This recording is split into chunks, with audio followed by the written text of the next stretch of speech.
Bismillah, elhamdülillah.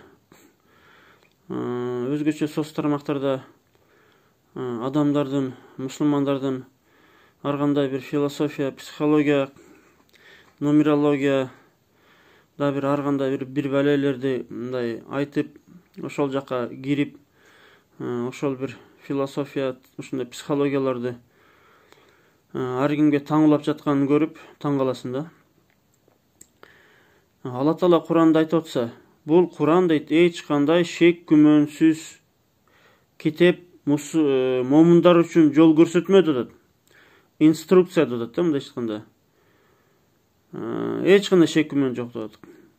Алла Таала Куранда эмнелерди гана бизге түшүндүрүп, ачык айкындап бербей дедет.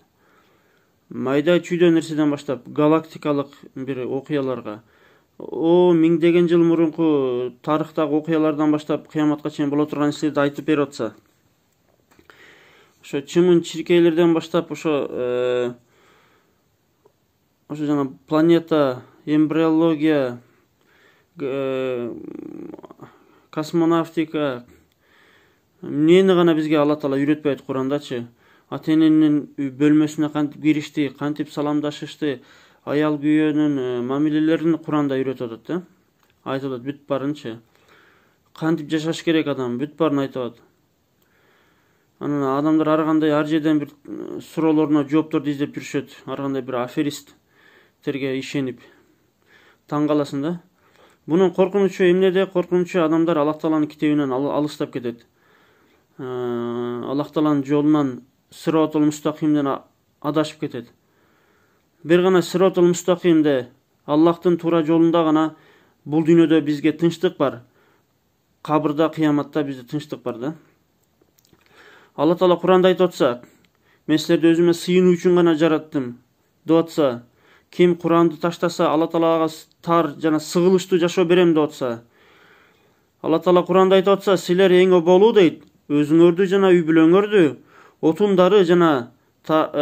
отундары адамдардан жана таштардан болгон тозоктон өзүңөрдү сактагыла деп атса, Куранда.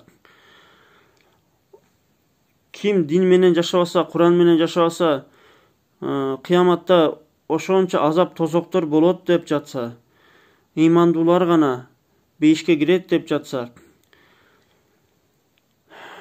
Куранды таштагандын канча азаптарын жазып жатса Алла Таала Куранда. Да каяктан бир мотивация издейт адамдарчы. Мынакей Алла Таала айтып атат, тозоктон өзүңдү сакта деп атат, өзүңдү. Үй бүлөңдү сакта деп атат. Намазга буйруу деп атат. Намазга кел деп атат. Мага дуа кыл дейт, мага кайрыл дейт. Мен бүт армандарым, бүт кыжалатчылыктарым дейт, өмүрүм, өлүмүм да Аллах үчүн деп Куранда Алла Таала айтып атса бизге. Пайгамбарды ээрчигиле деп атса, пайгамбарды ээрчисеңер гана, Куран менен жашасаңар гана эки дүйнөдө мындай бактылык тынчтык табабыз да.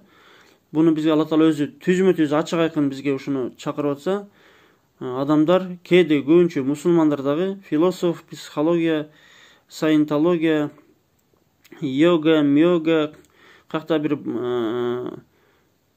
сүйүтсай, нумерология, цифрология, ар кандай бир аферист, көз ачык, сыйкырчы, кызыл тилдүү, сулуу сүйлөгөн бир аферисттерге, бир дөдөрөгөн бир немелерге адамдар ишенип ээрчип кетип атышат. Ошол философтор деп мен айтып атам, өздөрү алар философ дешпейт өздөрүнчө. Же бир ушул күнгө чейин жашап өткөн бир философтордун бир эмгегине таянышкан деле жок. Гёте мындай деген, Цицерон мындай деген, Аристотель мындай деген, Гиппократ мындай деген, Сократ мындай деген деп бир жашоодогу бир нерселерди ошолорго таянып сүйлөсө, эч бир сүйлөгөн жок. Өздөрүнүн бир какта бир кече күнү акыркы бир күндөрү, акыркы жылдары пайда болгон бир тыянактарын эле айтышат да. Буну коркунучу бар, ошон үчүн айтам мен. Мусулман адамдар, биз адамдарды Аллахка жана Алланын китебине, Куранга чакырабыз, пайгамбарыбыздын сүннөтүнө чакырабыз. Ким өзүн психолог деп өзүн атаса, эсептесе, ал ошол ар кандай бир бред, дөдөрөгөн бир кандай ой жүгүртүүлүү сөздөргө чакырат да. Куран жетиштүү мусулман үчүн, Аллах жетиштүү. пайгамбарга жетиштүү, пайгамбардын сүннөтү жетиштүү. Ошол Куран менен сүннөткө киришсең, андан да түшүнбөгөн суроолор болсо, алымдар жетиштүү бизгечи. Ошого адамдарды мен Куранга чакырам, пайгамбардын сүннөтүнө чакырам. Бул өтө коркунучтуу, ар кандай психология, философия кирип кетүү өтө коркунучтуу, адамды адаштырат. Адамды тозокко алып барат, адашууга, капырчылыкка алып барат. Бул кепилдик, Аллах Таала өзү кепилдеп атат. Буга мусулмандын башы жетиш керек. Өзүн мусулман деп эсептеген адам психологмун, философмун, да бир нерсемин деп айткан эч кимдин намысы жетпеш керек. Ага эч намысы барбайт агачы. Аллах Таала айтат, мусулман болуп жашап, мусулман болгон абалда өлгүлө деп атат. Ошого мен мусулмандарды, өзгөчө имандууларды Куранга чакырам. Ассаламу алейкум. Дагы бир нерсени кошумчалап кетейин. Биз мусулмандар вообще акылыңар иштетпегиле дебейбиз. Философия менен акылды иштетүү, тафаккур кылуу эки бөлөк нерсе. Тескерисинче биз айтабыз, динге көрчөсүнөн ээрчибегиле. Слепо не следуйте религии. Наоборот, Алла Тааланын ар бир аятына, пайгамбардын ар бир хадисине ой жүгүртүп, таразалап, терең ой жүгүртүп, жашоонун маңызына ой жүгүртүп, коомдогу болуп аткан окуяларга ой жүгүртүп, аят Куран менен хадистер менен салыштырып, таразалап туруп, анан динди ээрчишибиз керек да. Даже пайгамбарыбыз өзү айтат, силер кимден илим алып жатканыңарды карагыла дейт, ар кимди ээрчише бербегиле деп айтат. Пайгамбарыбыз өзү айтат.